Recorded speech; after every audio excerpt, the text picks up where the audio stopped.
Abra comigo a sua Bíblia aí em Romanos capítulo 4. Romanos capítulo 4.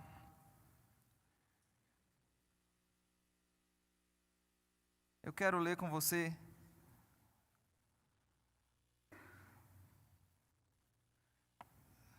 dois textos, Romanos 4 e também Hebreus, capítulo 6. Então, se você ainda for daqueles que tem a Bíblia em papel, segure esses dois textos, nós vamos partir daqui. Romanos capítulo 4, 17, conhecemos bem. O apóstolo Paulo diz: como está escrito, por pai de muitas nações te constituí, perante aquele no qual creu, o Deus que vivifica os mortos e chama à existência as coisas que não existem. Abraão, esperando contra a esperança, creu para vir a ser pai de muitas nações, segundo lhe fora dito, assim será a tua descendência. E sem enfraquecer na fé, embora levasse em conta o seu próprio corpo amortecido, sendo já de 100 anos, e a idade avançada de Sara, não duvidou por incredulidade da promessa de Deus, mas pela fé se fortaleceu, dando glória a Deus, estando plenamente convicto de que ele era poderoso para cumprir o que prometera. Pelo que isso lhe foi imputado para a justiça. Se você ler comigo Hebreus capítulo 6,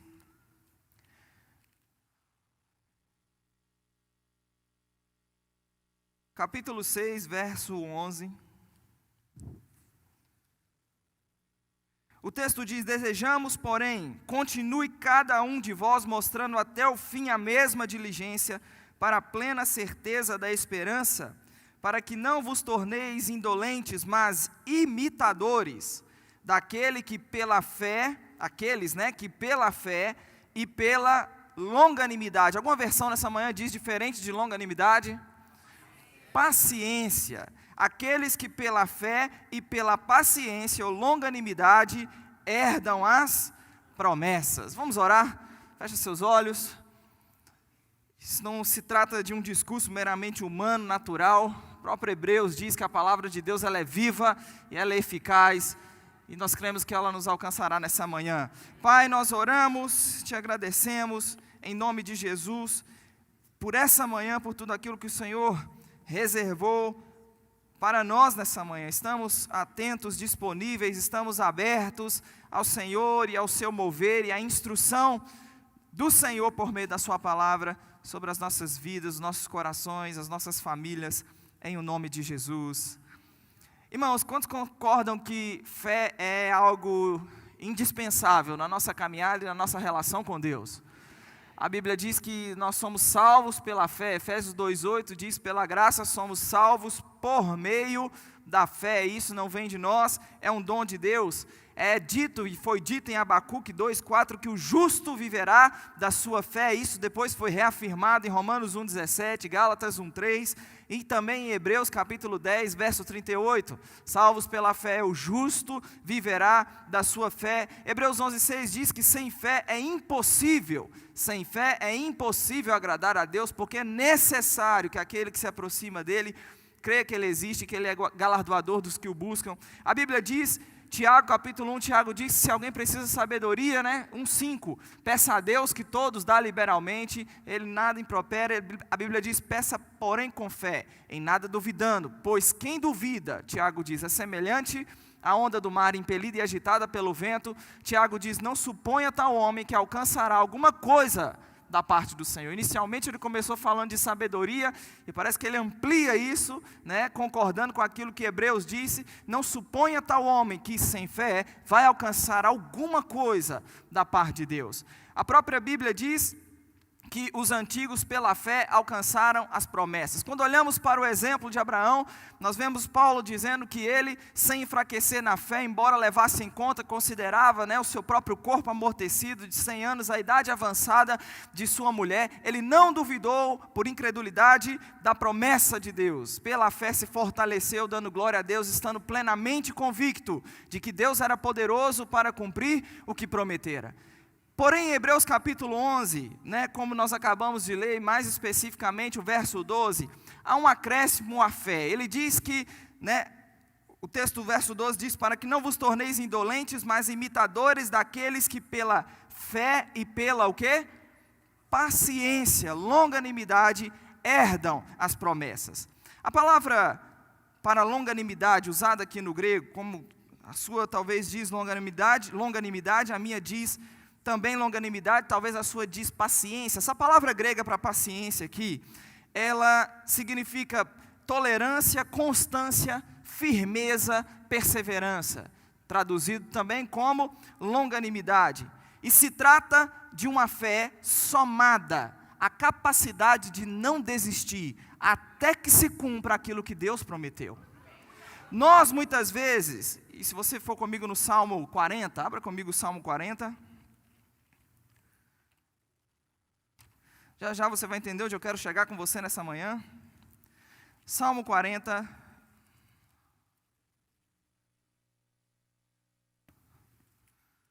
Verso 1. O texto diz, acharam? Esperei confiantemente no Senhor, e Ele se inclinou para mim e me ouviu, quando clamei por socorro. Irmão, eu quero falar com você nessa manhã, de algo que faz parte de uma atitude de fé, que é esperar. E muitas vezes quando falamos sobre esperar no nosso meio, no meio da fé, não é tão bem recebido e não é tão bem aceito assim. Por quê? Porque nós temos a inclinação a pensarmos que tudo que diz respeito à fé, os resultados da nossa fé, empenhamos e aplicamos fé, e nós muitas vezes acreditamos que os resultados eles se manifestarão instantaneamente. Quantos têm experimentado ou já experimentaram em algum momento de respostas instantâneas, imediatas, às suas orações, às suas declarações de fé? Alguns meses atrás, eu estava desejoso por um terno. Na verdade, eu estava precisando, Eu brinco dizendo que é a farda, porque eu não gosto de usar muito, eu brinco dizendo que a farda tem que usar. E aí, os militares entendem muito bem isso. E aí, eu estava desejoso por um terno, e eu precisava comprar um terno, e eu fui e comprei um preto, mas no meu coração eu estava desejando um chumbo. Aí eu fui lá e achei um preto e tudo, mas ainda fiquei desejando um chumbo. Fui pregar na verdade nem foi no final da reunião, foi no outro dia. Uma pessoa procurou minha esposa e disse, quando seu marido estava pregando, Deus falou que era para eu dar um terno para ele, chumbo ainda, mostrou a cor. Aí eu vim até com o terno hoje de manhã. Irmão, isso foi no domingo, eu preguei no domingo. Na segunda-feira, já chegou a notícia do terno. Esse ano nós, é fresquinho, essa é dessa semana. Esse ano nós decidimos ir na conferência de Brasília, da conferência de ministros de Brasília. Não sei se você notou a ausência do pastor Marcelo, do pastor Anderson, pastor Marcelo Barros também, ambos, eles estão na conferência de ministros do Sudeste. E nesse ano nós vamos na conferência de Brasília. E eu preciso ir como professor que está atuando. A gente tem a recomendação do ministério de estar em uma das conferências. E nós estávamos, a Willa mais do que eu, concordo. Esqueci a palavra. Estávamos crendo nas passagens baixarem. E aí, olhando passagem, cara, havíamos achado uma passagem com preço ótimo, só que precisávamos esperar uma resposta do ministério. Aí o cartão não estava num dia bom também. Quanto sabe o que é isso? O que isso significa? O cartão não está no dia bom. E aí, estávamos crendo, e a Willow todo dia olhava a passagem, e ele declarava, eu creio nessas passagens baixando, eu creio nessas passagens baixando, e de repente, um dia desse aí, essa semana, as passagens estavam num preço que estava legal, estava bom, estava dando para pagar, e vamos lá, comprar uma passagem. Não, amor, vai ficar pesado e nós dois, tem a escola de ministros, e aquela coisa toda, e nós, isso foi, quando foi na sexta-feira à noite, eu saí para pregar, fui pregar, um desses cultos que a turma faz aí 10h30 da noite, cheguei em casa, já era quase 1h da manhã, na hora que eu cheguei em casa, a Willa está sentada na cama com o aplicativo aberto, falando, não acredito, a passagem estava estava R$200, estava dando 200 e alguma coisa, ida e volta, e a princípio ela não ia, e aí crendo, a passagem baixou. Quantos sabem que Deus responde orações? Quantos sabem que Deus responde fé? Então nós vamos experimentar de intervenções imediatas. Haverá momentos em que a resposta chegará de forma instantânea e imediata. Mas nessa manhã eu quero falar de algo que eu particularmente não gosto, que é esperar. Eu não gosto de esperar. O negócio para mim é para resolver ontem. Se tem que resolver, vamos resolver ontem. Mas nós, quando aprendemos a perspectiva correta da espera, isso vai nos ajudar a entender por que muitas vezes Deus vai nos levar a um lugar de espera. Por outro lado, eu não quero que você vá comigo para um outro extremo, Se alguém tem um sintoma de enfermidade no seu corpo, você não vai orientar essa pessoa a ficar esperando. Você não tem que esperar para se manifestar algo que já foi realizado há 2000 anos na cruz. Você tem que, ser cheio do Espírito Santo? Não fui cheio do Espírito Santo. Então você tem que esperar para ser cheio do Espírito Santo. Tem que ter aquele culto especial. Tem que ser o culto do Espírito Santo, como se os outros não fossem, É engraçado isso. Desculpa, meu. Tem que esperar aquele culto, tem que esperar o dia de ceia, não tem que esperar nada, já está liberado, já foi derramado.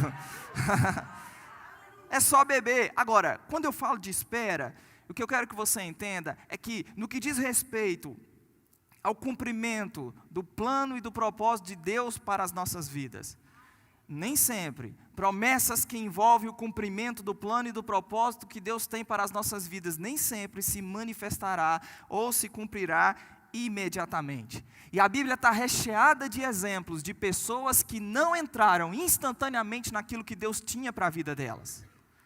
Nós estamos falando de Abraão. E por que Abraão teve que acrescentar paciência, perseverança à sua fé? Pela fé e pela paciência herdou a promessa. Por quê? Porque no momento em que Deus fez a promessa, até o cumprimento da promessa, foram 25 anos. Quando você olha para outros exemplos, já vou mexer com alguns deles, você vai ver outras pessoas que, o que diz respeito ao plano e ao propósito de Deus, elas precisaram esperar, ter paciência. E a primeira coisa que eu quero que você entenda nessa manhã é que esperar não é falta de fé. Fala para alguém que está perto de você, esperar não é falta de fé. E você vai descobrir comigo nessa manhã que a paciência, a perseverança, a espera é a capacidade de não desanimar no tempo da espera.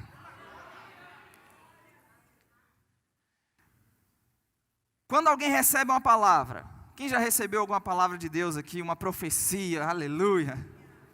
Irmão, nós muitas vezes quando recebemos uma palavra, nós temos a tendência de acreditar que aquilo se cumprirá imediatamente.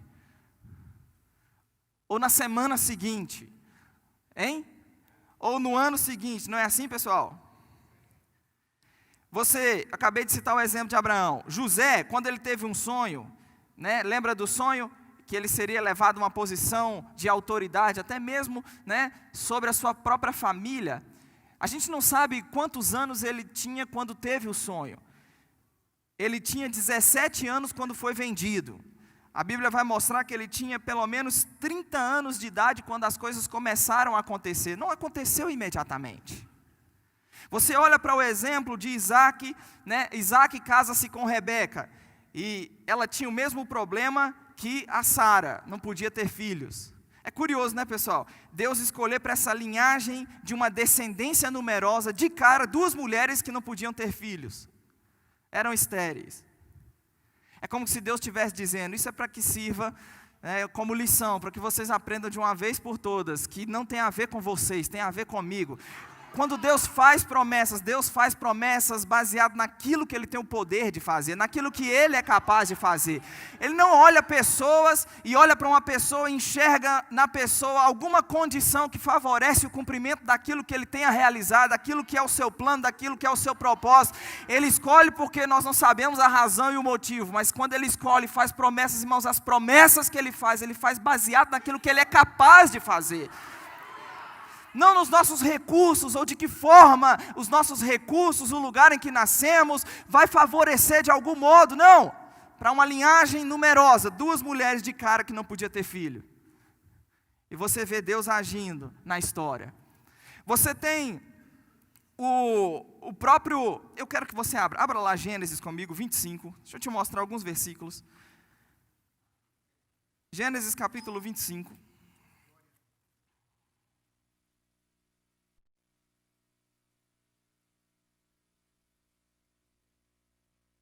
Irmãos, se você tem uma promessa, palavra de Deus sobre a sua vida, não se preocupe, as impossibilidades, elas se renderão à palavra de Deus. Você vai ver ao longo do caminho as impossibilidades se curvando, diante daquilo que é a palavra e o propósito divino. Gênesis 25, verso 20, lê comigo o verso 20, olha o que o texto diz. Era Isaque de 40 anos, quando tomou por esposa Rebeca. Quantos anos ele tinha? 40, filha, de Betuel. E o texto continua dizendo, uns nomes estranhos, vamos ganhar tempo, pula comigo para o verso 26. Depois nasceu o irmão, segurava com a mão o calcanhar de Esaú, por isso lhe chamaram Jacó. Era Isaque de quantos anos? 60 anos, quando Rebeca lhes deu à luz. Foram quanto tempo orando aí, pessoal? Quem é bom de matemática? 20 anos. Entre a palavra de Deus e o cumprimento daquilo que Deus havia dito, foram 20 anos.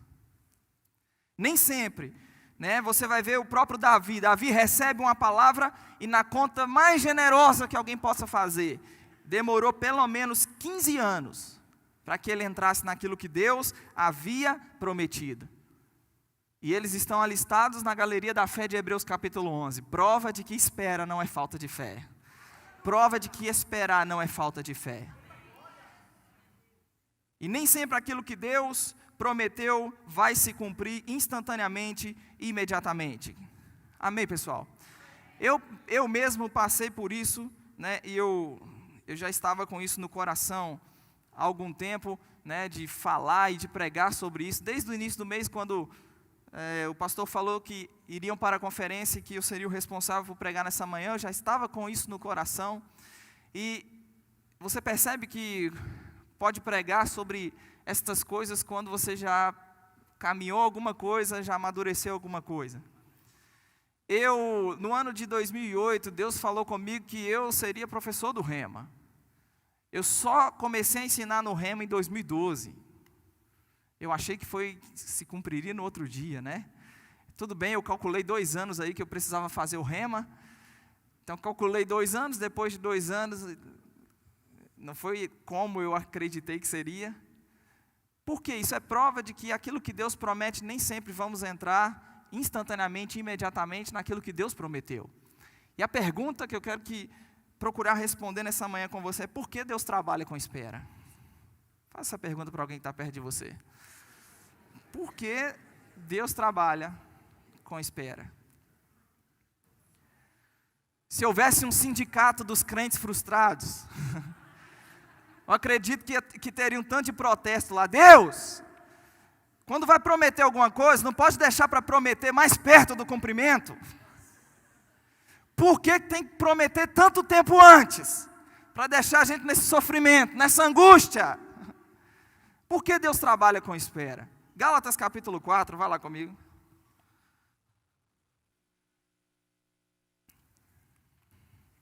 Gálatas capítulo 4.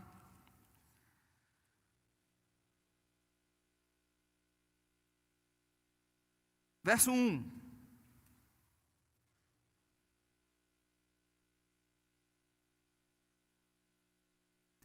Digo, acharam? Deixa eu abrir aqui, eu queria ler na NVI esse texto. Vou ler na atualizada enquanto a NVI abre aqui. Digo, pois, que durante o tempo em que o herdeiro é menor, em nada difere do escravo, posto que é ele senhor de tudo. Mas está sob tutores e curadores até o tempo determinado pelo seu pai. Assim também nós, quando éramos menores, estávamos servilmente sujeitos aos rudimentos do mundo, vindo, porém, à plenitude dos tempos. Deus enviou seu Filho, nascido de mulher, nascido sob a lei, para resgatar os que estavam sob a lei, a fim de que recebêssemos a adoção de filhos. Na NVI, esse texto, foi traduzido da seguinte forma: digo, porém, que enquanto o herdeiro é menor de idade, em nada difere de um escravo, embora seja o dono de tudo. No entanto, ele está sujeito a guardiões e administradores até o tempo determinado por seu pai. O que esse texto nos mostra? Irmão, que se uma pessoa, se ela entra no gozo de uma herança para a qual ela não tem maturidade, ela vai acabar desperdiçando isso. Algumas coisas não podem ser herdadas antes que haja o mínimo de maturidade possível. A espera faz parte de um processo, irmãos, que embora eu e você há de concordar comigo que às vezes é difícil, como eu acabei de dizer, mas a espera faz parte de um processo que vai nos ajudar a amadurecer. Para que quando chegar o momento de entrarmos naquilo que Deus prometeu, naquilo que é plano e propósito de Deus, nós tenhamos uma relação diferente com aquilo que Deus prometeu e com aquilo que Deus tem para as nossas vidas. Volta lá em Gênesis comigo, deixa eu te mostrar, quero mostrar o exemplo de José. Gênesis capítulo 40.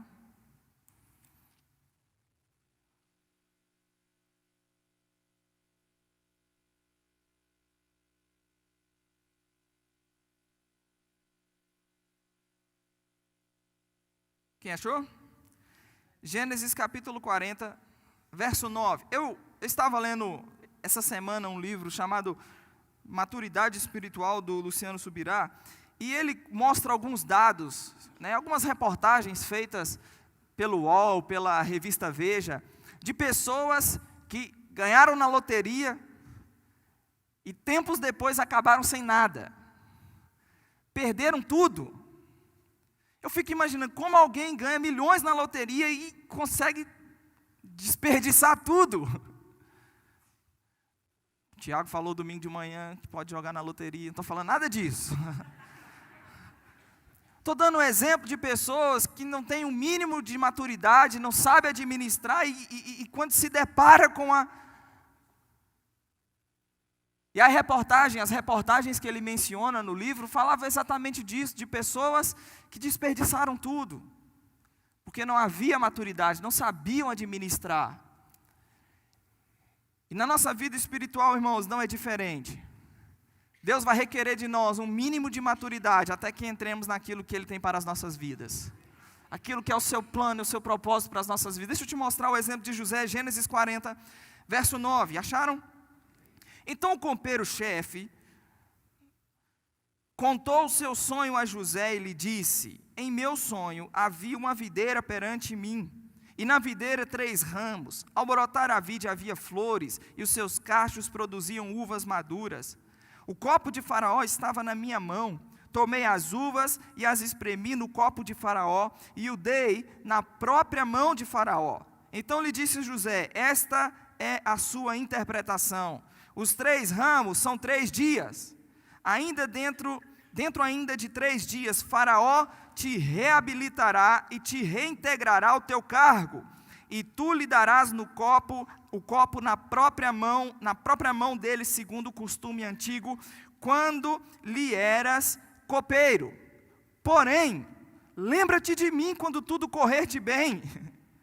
E rogo que sejas bondoso para comigo, e faças menção de mim a Faraó, e me faças sair desta casa.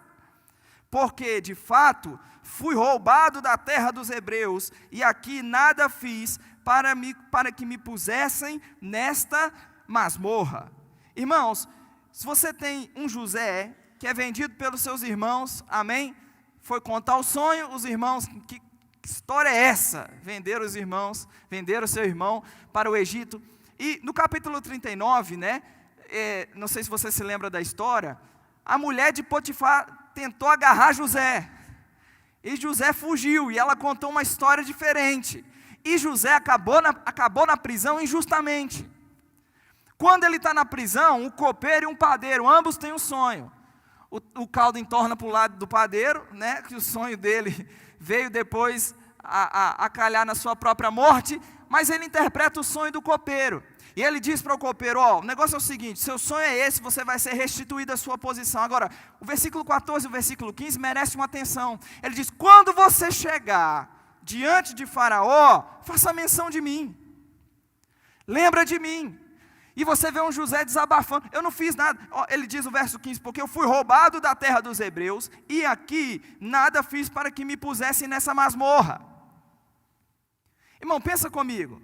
Suponha que realmente, se realmente o copeiro se lembrasse de José quando chegasse diante de Faraó. Você já parou para pensar que eu e você sempre estamos tentando dar um jeitinho para driblar algumas situações? E para cada situação há um jeito certo de sair dela. E não um jeitinho que eu e você tentamos dar. E toda vez que você vai ver, né, os homens tentando dar um jeitinho, é um Abraão gerando um Ismael que tem consequências até hoje.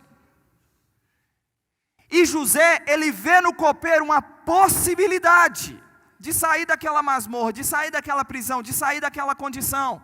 Ele diz, lembra-te de mim quando você chegar diante de Faraó. Agora pensa comigo, se ele chega diante de Faraó, ele realmente lembra, né, consegue lembrar do José, lembra do José.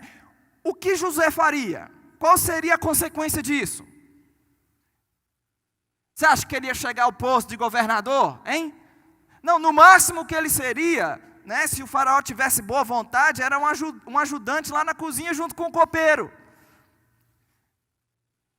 E ele nunca, presta atenção, ele nunca entraria naquilo que Deus realmente tinha para fazer através da vida dele. E eu anotei uma frase aqui. Dar um jeitinho para que o plano de Deus se cumpra pode privar você e fazer com que você jamais entre na plenitude daquilo que Deus preparou para a sua vida.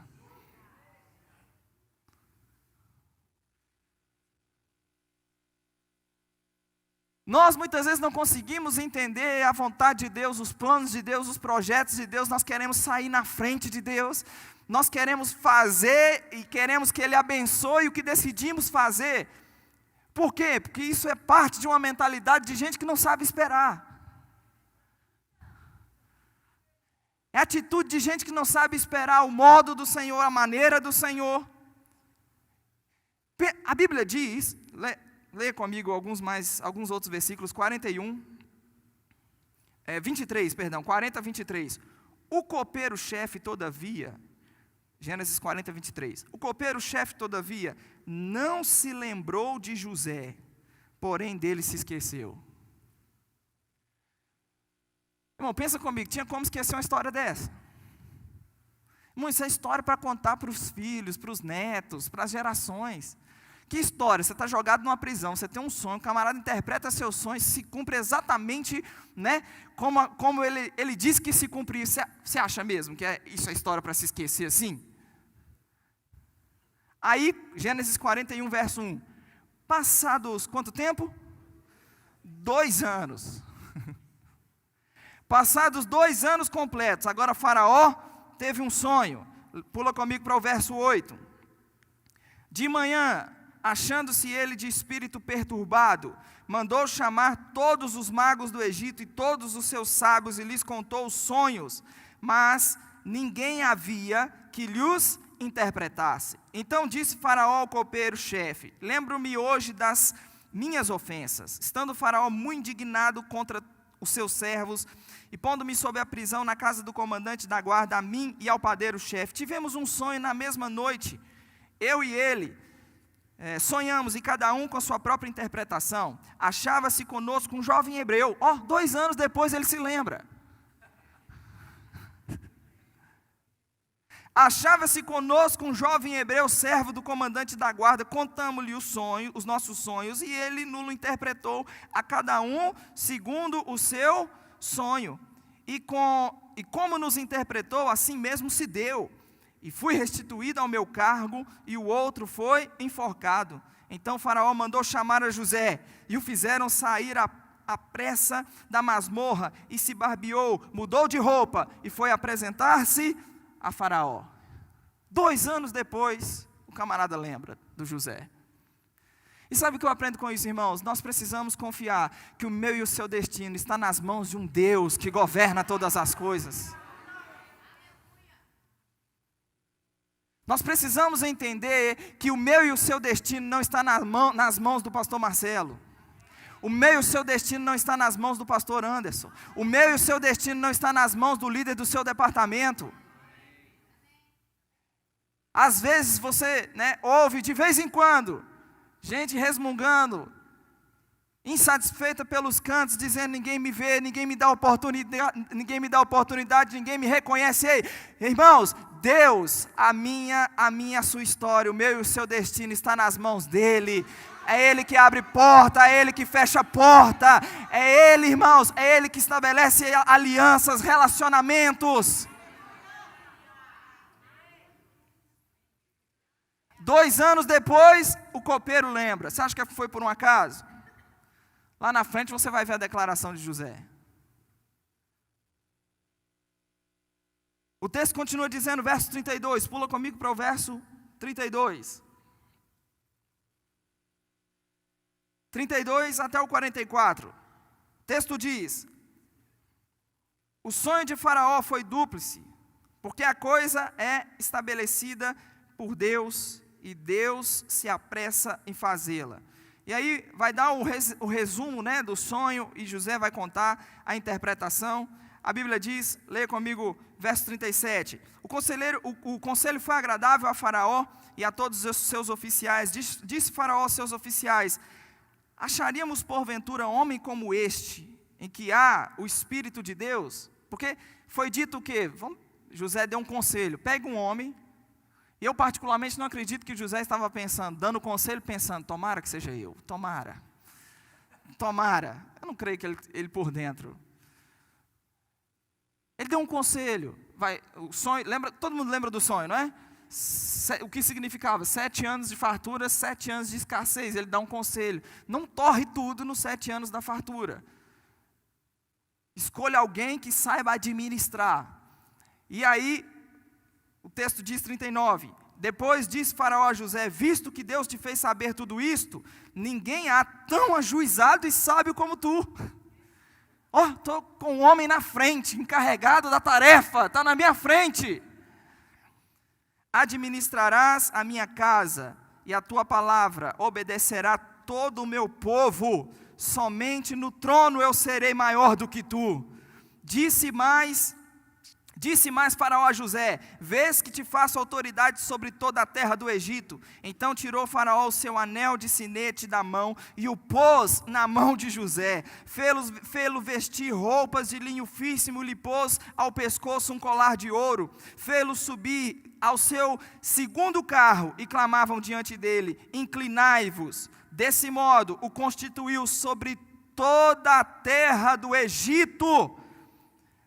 Disse ainda Faraó a José: eu sou Faraó, contudo, sem a tua ordem, ninguém levantará a mão ou o pé em toda a terra do Egito. E aí 2 anos depois, você vê esse homem maduro. Ele agora pode ser um instrumento maduro nas mãos de Deus, para chegar no lugar que Deus disse e mostrou que ele chegaria por meio de um sonho lá atrás. Agora imagina 2 anos antes. Não dá para a gente cravar e dizer, não é bíblico, né? Mas suponha, 2 anos atrás, José, lembra dele se lamentando nos versículos 14 e 15? Lembra de mim para que eu me safe dessa. Eu nada fiz para estar aqui, fui roubado da terra dos hebreus. Imagina um homem naquela condição, com as emoções instáveis daquela forma, chegando num lugar de autoridade. Ele poderia, irmãos, estou supondo, amém?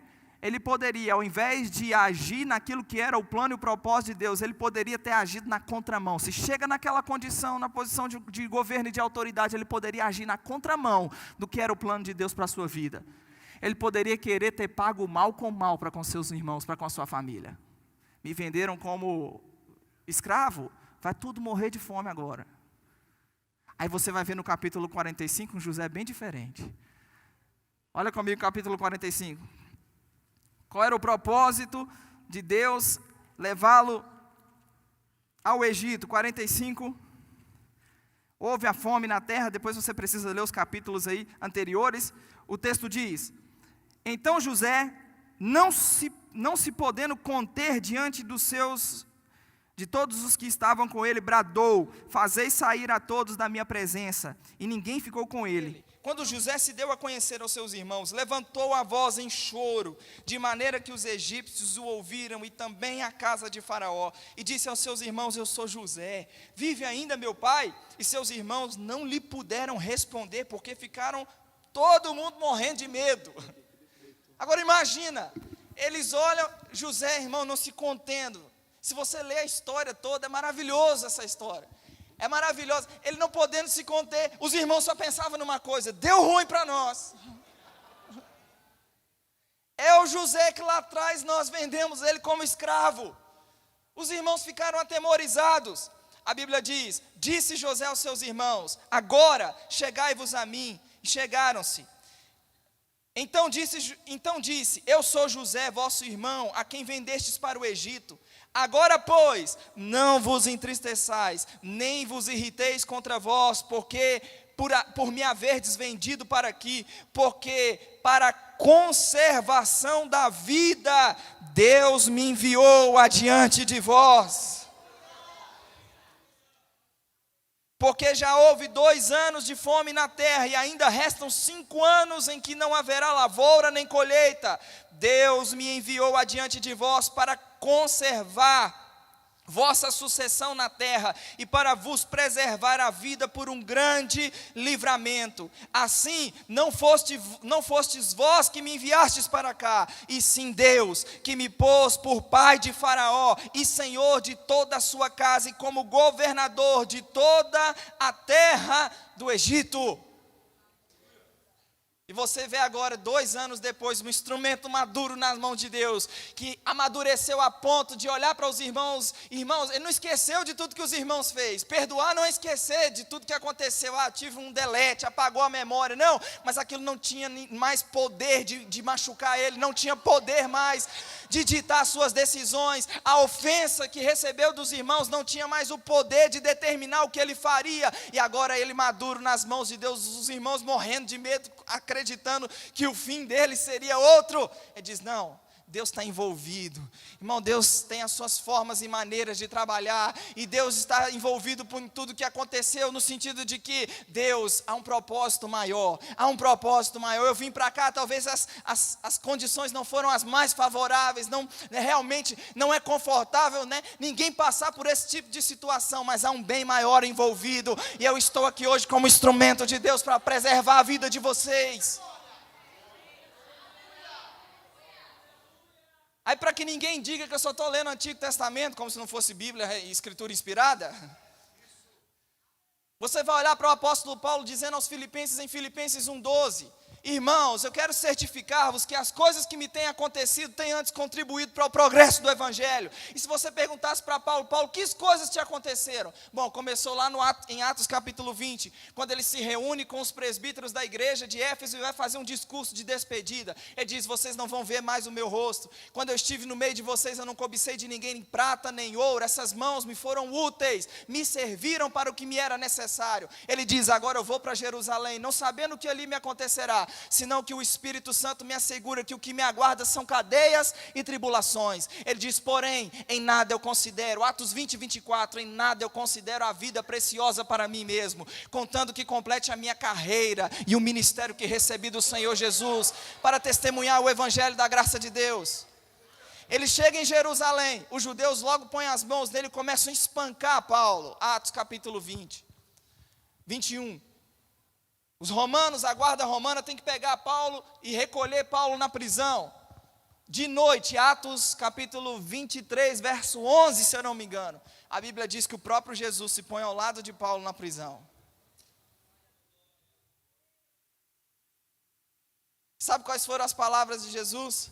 Paulo, fica tranquilo, vai ficar tudo bem. Você vai se safar dessa. Eu vou te livrar. Você vai ficar livre da prisão amanhã cedo. É isso que Jesus disse? Ele diz: coragem, Há um jeito certo de sair de cada situação. E há um sofrimento que é bíblico. Estou dizendo sofrer por enfermidade? Não estou dizendo isso. Estou dizendo sofrer por fazer a coisa certa. José sofreu porque fez a coisa certa. E Pedro diz que sofrer fazendo a coisa certa é agradável diante de Deus. 1 Pedro capítulo 2. Ninguém sofra como um malfeitor. Sofrer desse jeito não é um sofrimento que agrada, mas é um sofrimento correto. E ele vai dizer que o próprio Cristo sofreu. E aí você tem um Paulo na prisão e Jesus aparece, irmão, Jesus se põe ao lado dele e diz: coragem, porque do modo como deste testemunho ao meu respeito, importa também que você o faça em Roma. Ele é levado para Cesareia. Por que ele é levado para Cesareia? Porque os judeus armaram tirar a vida dele. Ele é levado para Cesareia.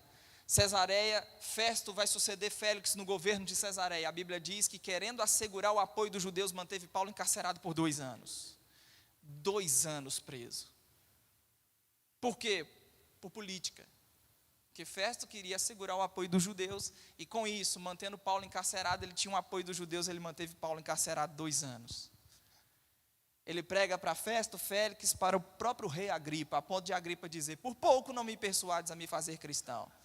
Eles disseram: não tem nada nesse homem passível de acusação, ele poderia ser solto se não tivesse apelado para César. Ele apelou para César. O que era César? Era o imperador. Ele é levado, não tenho tempo para mexer com todos os detalhes, mas Atos 27 vai narrar a viagem tranquila, favorável, foi assim? Hein? Um anjo tem que aparecer a Paulo e dizer: não vai perder a vida de ninguém, vai perder o navio, vai perder a carga, mas não vai perder a vida de ninguém, porque você precisa comparecer a César. Aos Filipenses ele vai escrever, curioso, também chamada uma das cartas da prisão. Ele vai escrever aos Filipenses, preso, ele diz: as coisas que me têm acontecido têm antes contribuído para o progresso do Evangelho. Filipenses 4, ele vai dizer: todos os irmãos vos saúdam. Estão mandando saudação de todos os irmãos, especialmente os da casa de César.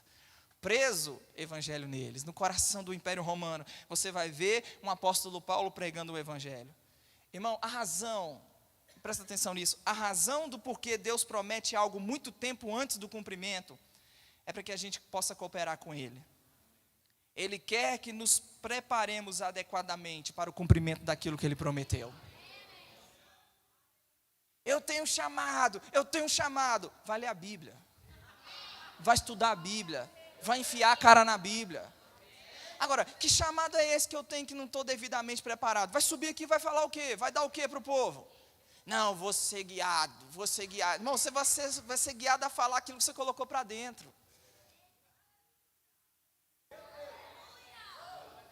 Eu tenho chamado. É uma luta fazer quem tem a turma aí que diz: eu tenho chamado. É uma luta fazer que leia 10 livros em 12 meses. Que chamado é esse? Que nível de irresponsabilidade é essa com que nós estamos lidando com aquilo que Deus tem nos confiado? Eu tenho chamado para uma nação. Vai aprender a cultura, os costumes, vai aprender a língua. Tenho chamado para o Oriente Médio. Vai aprender a falar árabe. Vai aprender a falar hebraico. Vai aprender a falar inglês.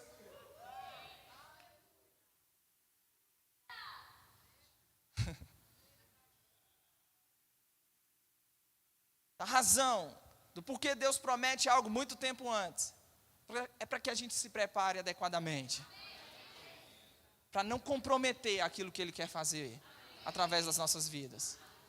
Você acha que Paulo, vou lá mexer com Paulo de novo para falar que eu só não mexi com o Antigo Testamento. Você acha que Paulo entrou no dia seguinte que entregou a vida a Jesus, ele entrou plenamente naquilo que Deus havia prometido e falado por meio de Ananias? Foi?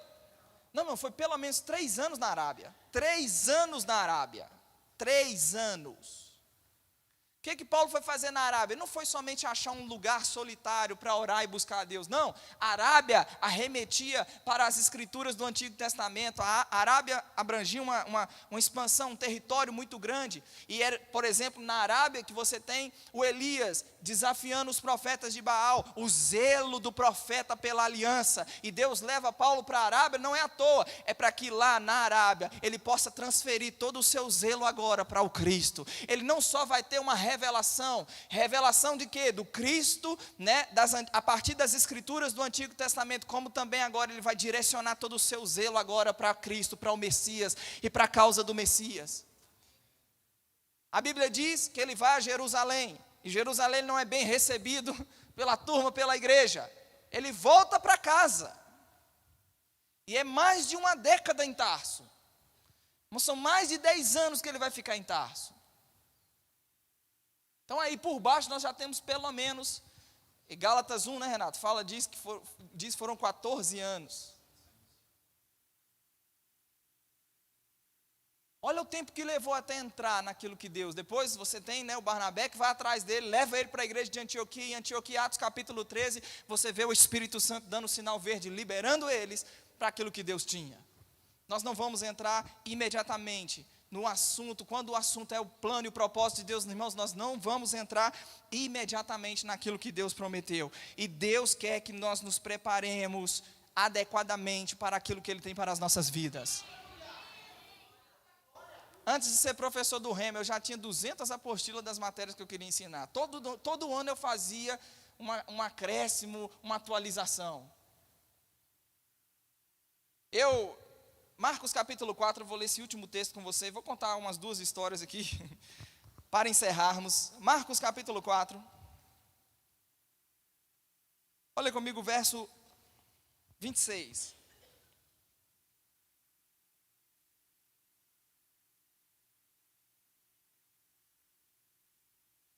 Marcos capítulo 4, verso 26, acharam? Disse ainda: o reino de Deus é assim como se um homem lançasse a semente à terra. E no outro dia, a semente germinou, cresceu. É isso que está escrito aí? Não, lançou a semente, depois dormiu, se levantou de noite e de dia, e a semente germinou e cresceu, não sabendo ele como. A terra por si mesma frutifica. Agora, presta atenção no processo. Primeiro a erva, depois a espiga, e por fim o grão cheio na espiga. E quando o fruto já está maduro, logo se lhe mete a foice, porque é chegada a ceifa. Há um processo, e nós muitas vezes ignoramos isso. Eu, buscando ao Senhor e tentando me recordar de algumas histórias, né, da própria experiência, eu lembro uma vez, eu me formei no Carisma em 2007, estudei o Carisma em 2006, 2007, e pensa alguém que depois que saiu do Carisma achou que estava pronto. Sou o cara, tem a palavra, tem a doutrina, tem o chamado de mestre. Ensinei numa escola dominical por 2 anos, né? Eu brinco dizendo que lotação máxima era 10 pessoas, 15 pessoas naquela época.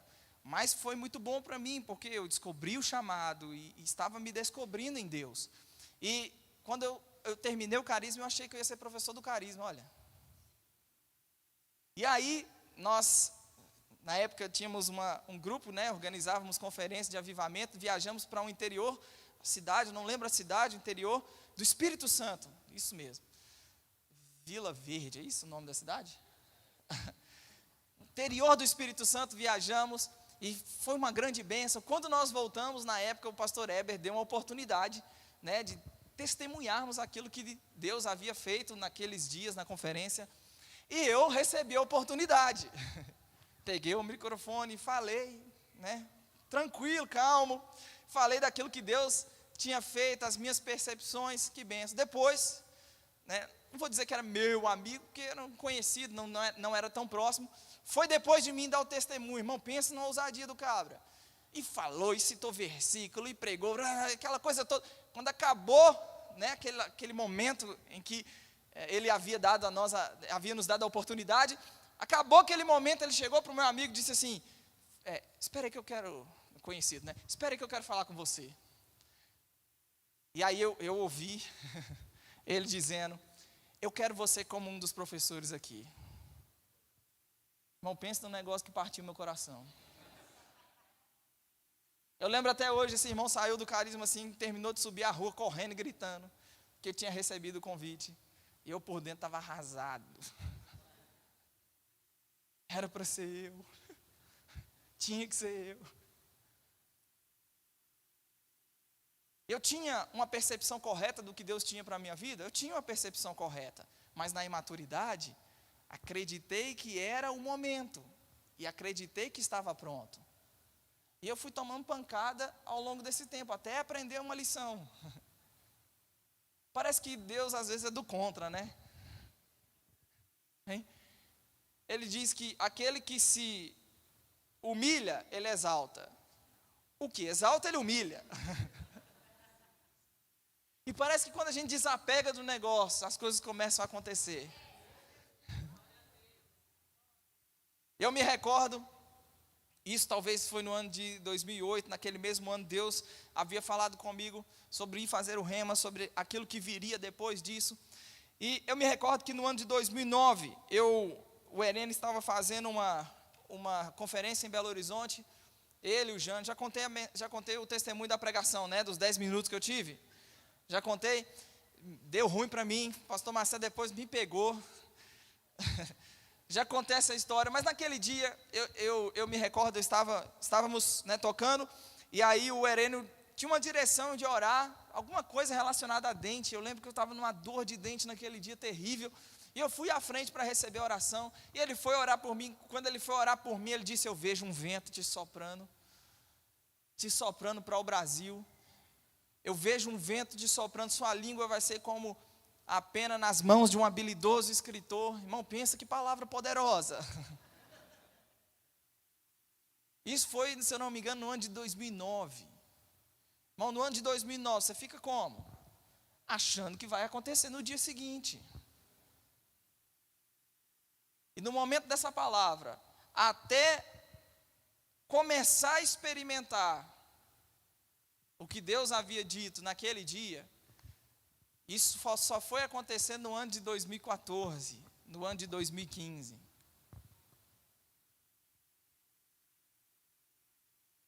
Nem sempre as coisas elas acontecerão imediatamente, instantaneamente. Mas a paciência é parte de uma atitude que precisamos desenvolver. Precisamos desenvolver a perseverança, a paciência. Deus não mudou de ideia a respeito das coisas que Ele te prometeu. Deus não mudou de ideia a respeito das coisas que Ele colocou no seu coração. Às vezes, irmão, tem gente aqui nessa manhã que se pega pensando em coisas grandes, associado com pessoas que você olha hoje e diz: uau, se eu pelo menos conseguir chegar perto e cumprimentar tal homem, tal mulher de Deus. Mas deixa eu te dizer uma coisa: há tempo para todas as coisas. Há tempo para todas as coisas debaixo do céu. E a minha, a sua vida, quem governa e dirige a minha, a sua vida é o Deus Todo-Poderoso. É aquele que tem planos, é aquele que tem propósitos, é aquele que diz que no livro dele Ele escreveu todos os dias. Foi Ele que escreveu todos os nossos dias no livro dele. Escreveu e determinou quando nenhum deles ainda havia, irmão. Se parece que está demorando, não, Deus está te preparando adequadamente.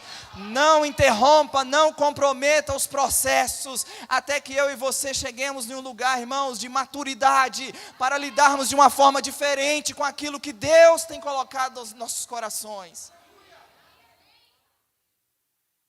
Eu lembro lá atrás, a Bárbara disse assim, a Bárbara era a diretora do Rema, né, nos anos em que estudei, 2009 e 2010, e ela disse que, conversando uma vez sobre Campina Grande, ela disse assim: ensinar em Campina Grande é privilégio para poucos.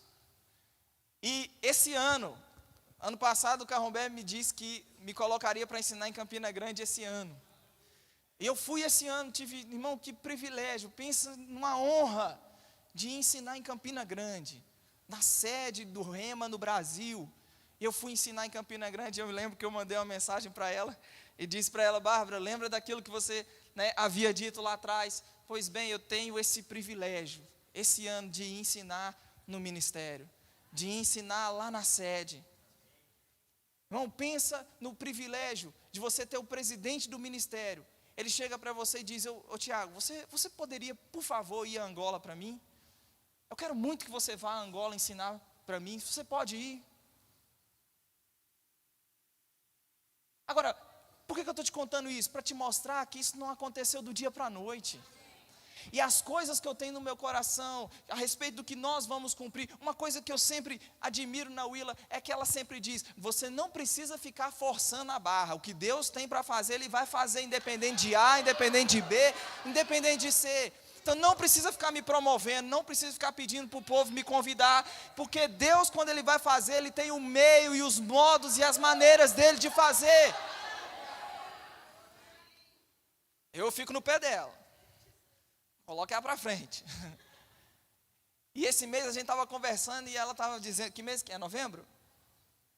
É outubro ou novembro? O mês que está cheio. Outubro, ela estava conversando, nossa, outubro eu tenho que fazer isso, tenho que fazer aquilo outro. E eu não preciso ficar forçando porta nenhuma. Não sou eu que fico chegando para o povo, convida minha esposa, porque ela, chamado poderoso, ensina, que é uma beleza. Eu não fico fazendo isso, e todas as vezes que eu faço, e ela me vê fazendo, ainda ela dá ruim, ela dá bronca, não precisa você fazer. E as portas estão se abrindo, e aí ela já está conversando de que o mês está cheio. Irmão, o que Deus tem para a sua vida, Ele vai cumprir, Ele vai fazer, Ele vai abrir as portas. Irmão, Ele vai te aliançar com pessoas, Ele vai fazer pessoas cruzar o seu caminho, Ele vai colocar pessoas que vai ser instrumentos de Deus para abrir portas. Você só precisa, como o salmista diz, esperar confiantemente no Senhor. Esperar confiantemente no Senhor. Irmão, eu tenho no meu coração que aquilo que Deus tem para as nossas vidas não vai ficar só em verbo da vida. Verbo da vida vai ser a minha casa. Eu vou continuar fazendo o que eu amo fazer, que é preparar pessoas, é treinar ministros. Irmão, já temos um projeto para o ano que vem, no que diz respeito a isso. Mas eu sei também que eu tenho um chamado para tocar o corpo de Cristo. Eu sei também que eu tenho um chamado e que Deus vai me dar habilidade e graça de entrar e sair em todas as denominações e ser uma bênção para o corpo de Cristo. Agora, eu não entrei nisso ainda. Como eu tenho no coração de que vou entrar, eu não entrei ainda. Mas eu amadureci, eu cresci. Eu não fico ansioso para que isso aconteça. Eu não fico forçando a barra para que isso aconteça. Porque eu sei que há um tempo para todas as coisas debaixo do céu. E que quando chegar a hora, irmãos. Eu lá atrás lancei um livro, tudo bem que eu fui pressionado. Não, é muito bom que isso aqui. Lancei um livro sobre realidades e nova criação. Quase ninguém aqui sabe.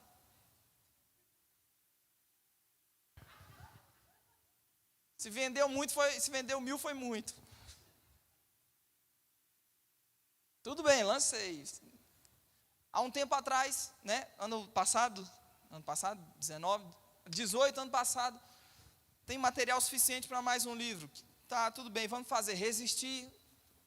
E aí o Senhor tratou comigo, tudo bem, vamos fazer, é hora. E aí, esgotou, acabou. O povo perguntando, cadê o livro? Acabou. E o retorno que tenho recebido das pessoas, daquilo que Deus me confiou, é maravilhoso. Graças a Deus por isso. Agora entenda, essas coisas elas não estão acontecendo instantaneamente, imediatamente, do dia para a noite. E eu e você, irmãos, Deus vai nos levar a um lugar de espera, para que a gente possa amadurecer. E quando chegar o momento, o tempo de entrar naquilo que Ele tem para as nossas vidas, nós vamos ter uma relação diferente com aquilo que Ele tem para as nossas vidas.